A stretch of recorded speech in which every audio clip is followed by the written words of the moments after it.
مکے کے باہر محنت کی جائے. طائف جو تقریباً مکے سے 60 کلومیٹر پہ ہے، 60 کلومیٹر پہ تھا. پیارے نبی نے طائف کا سفر کیا. وہاں ایک بہت ہی با اثر قبیلہ رہا کرتا تھا جسے قبیلے ثقیف کہا جاتا ہے. پیارے نبی نے اپنے آپ کو طائف والوں پہ پیش کیا. ثقیف کے سرداروں سے فردن ملاقات کی اور تقریباً طائف میں 10 دن ٹھہرے رہے آپ صلی اللہ علیہ وسلم. دعوت دیتے ہوئے، تبلیغ کرتے ہوئے 10 دن پیارے نبی ٹھہرے رہے. اور حضرات آپ سب جانتے ہیں، آپ نے بارہا خطبوں میں سنا ہے، تقریروں میں سنا ہے کہ طائف کے اوباشوں نے اس موقع سے پیارے نبی کے ساتھ جو توہین آمیز سلوک کیا. انسانی تاریخ میں کسی شریف انسان کے ساتھ ایسا توہین آمیز سلوک بہت کم کیا گیا ہوگا جیسا سلوک کے طائف کے لوگوں نے محمد عربی صلی اللہ علیہ وسلم کے ساتھ کیا. پیارے نبی کو سبوں نے اجتماعی شکل میں گالیاں دی، برا بھلا کہا، اور جس طرح سے کسی دیوانے کو پتھر مار مار کے بھگایا جاتا ہے. طائف کے غنڈے، طائف کے اوباش پیارے نبی صلی اللہ علیہ وسلم کے پیچھے پتھر لے کر آپ کو بھگا رہے ہیں، پیچھے سے پتھر مار رہے ہیں. اتنے پتھر کھائے کہ اللہ اکبر، سر مبارک سے، بدن مبارک سے خون بہ بہ کر جوتیوں میں جم گیا. اس طرح کے جوتیاں نکالنی مشکل ہو گئیں. اور پیارے نبی صلی اللہ علیہ وسلم طائف سے باہر آنے کے بعد بڑی بے بسی کے عالم میں، بڑی بے کسی کے عالم میں وہ دعا آپ نے کی، اللہم الیک اشکو ضعف قوتی وقلت حیلتی وہوانی علی الناس یا ارحم الراحمین انت رب المستضعفین الى من تکلونی الى بعید یتجہمنی ام الى عدو ملکته امری ان لم يكن بك غضب علي فلا ابالی ولكن عافيتك هي اوسع لي اعوذ بنور وجهك الذي اشرقت له الظلمات وصلح عليه امر الدنيا والاخره من ان ينزل بي غضبك او يحل علي سخطك لك العتبى حتى ترضى ولا حول ولا قوه الا بالله. بڑی پیاری دعا ہے جس میں پیارے نبی صلی اللہ علیہ وسلم نے بڑی عاجزی، بڑی انکساری، بڑے تواضع، بڑی تضرع اور بڑی گڑ گڑاہٹ کے ساتھ اللہ کے جناب میں اپنی بے کسی کا اظہار کیا. اللہ کے جناب نے اپنی بے بسی کا اظہار کیا. پیارے نبی کی دعا کے فوراً بعد آسمان کا فرشتہ آ گیا، جبریل امین، پہاڑوں کا فرشتہ آ گیا، جبریل امین آ گئے. بہت مشہور واقعہ ہے. جبریل امین نے آ کے کہا محمد یہ ملک الجبال ہے، یہ ملک الجبال ہے، پہاڑوں کا فرشتہ ہے، بس آپ کے حکم کا منتظر ہے، بس آپ کا ایک حکم، آپ کے ایک اشارے کا منتظر ہے. یہ غنڈے، یہ اوباش جنہوں نے آپ کو لہو لہان کیا ہے، جنہوں نے آپ کے پاس آپ کے ساتھ یہ توہین آمیز سلوک کیا ہے، ایک حکم دیجئے اور ایک اشارہ کیجئے، اس طائف کی پوری بستی کو 2 پہاڑوں کے درمیان پیس دیا جائے گا. صلوات اللہ وسلام علیہ. ایک نبی ہی کا دل اتنا بڑا ہو سکتا ہے، ایک نبی کے ظرفی میں اتنی وسعت ہو سکتی ہے کہ پیارے نبی صلی اللہ علیہ وسلم نے فرمایا اللہم اہد قومی فإنہم لا یعلمون، اللہم اہد قومی فإنہم لا یعلمون. پروردگارہ میری قوم کو ہدایت دے دے، یہ میری قوم میرے ساتھ ایسا سلوک اس لیے کر رہی ہے کہ اس نے ابھی مجھے جانا نہیں ہے، اس نے مجھے ابھی جانا نہیں ہے، اس نے ابھی مجھے پہچانا نہیں ہے. پروردگارہ میری قوم کو ہدایت دے دے. حضرات ایک دائی کو بڑا وسیع الظرف ہونا چاہیے، ایک دائی اور مبلغ کو بڑا وسیع الظرف ہونا چاہیے، بڑے دل والا ہونا چاہیے. انسانیت پر لعنت کرنے والا، انسانیت پر ملامت کرنے والا، انسانیت پر تانے کسنے والا نہیں. اس روئے زمین پر انسانیت کا سب سے بڑا ہمدرد اگر کوئی ہے وہ اسلام کا دائی ہے. انسانیت کا سب سے بڑا خیر خواہ کوئی ہے وہ اسلام کا دائی ہے. اس روئے زمین پر انسانیت کا سب سے بڑا ناصح اگر کوئی ہے تو وہ محمد صلی اللہ علیہ وسلم کا امتی ہے. اور حضرات پیارے نبی نے جس امید کا اظہار کیا اللہم اہد قومی فإنہم لا یعلمون، کہ پروردگارہ میرے اس قوم کو ہدایت دے دے اس لیے کہ یہ نہیں جانتی ہے، اس نے مجھے جانا نہیں ہے، اس لیے اس نے میرے ساتھ ایسا سلوک کیا ہے. پیارے نبی کی دعا قبول ہوئی اور آپ جانتے ہیں کہ فتح مکہ کے بعد، غزوہ حنین کے بعد سارا قبیلہ ثقیف مسلمان ہو کر آ گیا. سارا قبیلہ ثقیف مسلمان ہو کے آ گیا. وہی لوگ جنہوں نے آپ کے ساتھ یہ توہین آمیز سلوک کیا تھا سب مسلمان ہو گئے، صحابی بن گئے، کلمہ پڑھ لیے، اور ان کی آنے والی نسلوں نے اسلام کی تبلیغ اور اسلام کی نشر و اشاعت میں بڑے کارنامے انجام دیے. اور تو اور ہمارا ملک ہندوستان، اس ملک میں سب سے پہلے اسلام لے کر آنے والی شخصیت محمد بن قاسم الثقفی 92-93 ہجری میں سندھ پہ انہوں نے حملہ کیا. محمد بن قاسم وہ اسی قبیلے ثقیف کے تھے جس قبیلے ثقیف کی ہدایت کی دعا پیارے نبی صلی اللہ علیہ وسلم نے کی تھی. گویا ہم یہ کہہ سکتے ہیں کہ طائف کے رہنے والے ثقیف کا ایک فرد وہ اسلام کو لے کر انڈیا آتا ہے اور اس کے ذریعے سے تبلیغ ہوتی ہے. ہم یہ کہہ سکتے ہیں کہ طائف کے موقع پہ جو دعا ہوئی تھی اللہم اہد قومی فانہم لا یعلمون، یہ ہدایت کی دعا صرف قبیلے ثقیف کے لیے نہ تھی، یہ ہمارے ملک ہندوستان کے لیے بھی تھی. اس کے بعد کے جو حالات ہیں حضرات، جیسے ہم نے کہا یہ بڑی آزمائشیں تھیں، بہت بڑی آزمائش. طائف کا امتحان کوئی معمولی امتحان نہیں، بہت بڑا امتحان. مائی عائشہ صدیقہ رضی اللہ عنہا نے ایک مرتبہ پیارے نبی صلی اللہ علیہ وسلم سے پوچھا تھا، اللہ کے نبی کہ آپ کی زندگی میں احد کے دن سے بھی مشکل ترین کوئی دن آیا ہے؟ آپ جانتے ہیں غزوہ احد میں پیارے نبی کا سر زخمی ہو گیا تھا، سر پھٹ گیا تھا، پیارے نبی کے دانت شہید ہو گئے تھے، اور یہ افواہ مشہور ہو گئی تھی کہ پیارے نبی شہید ہو چکے. بڑی مشکل گھڑی تھی.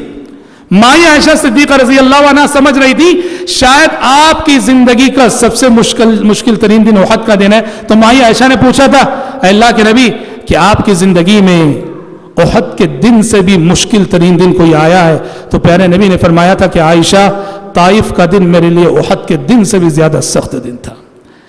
طائف کے اوباشوں نے میرے ساتھ جو سلوک کیا وہ تکلیف میرے لیے احد کے دن کی تکلیف سے زیادہ سخت تھی.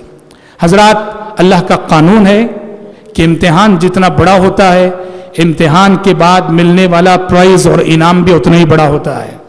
پیارے نبی 4 عظیم امتحانات سے گزارے گئے. اب دیکھیں آنے والی زندگی، اس کے بعد کے جو واقعات ہیں اس میں ایک حیثیت سے پیارے نبی کے صبر کا بدلہ دیا جا رہا ہے. پیارے نبی کو ان آزمائشوں میں ثابت قدمی پر آپ کو انعام دیا جا رہا ہے، پرائز دیا جا رہا ہے. وہ انعام اور پرائز کس شکل میں ملا وہ انشاءاللہ کل کے درس میں ہم انشاءاللہ سنیں گے. آج اسی پر اکتفا کرتے ہیں. رب العالمین سے دعا کرتے ہیں کہ اللہ تعالیٰ کہنے والے کو، سننے والوں کو سیرت رسول کو عملی نمونہ بنا کر اس کے سانچے میں اپنی عملی زندگی کو ڈھالنے کی توفیق عطا فرمائے. آمین. وآخر دعوانا الحمدللہ رب العالمین.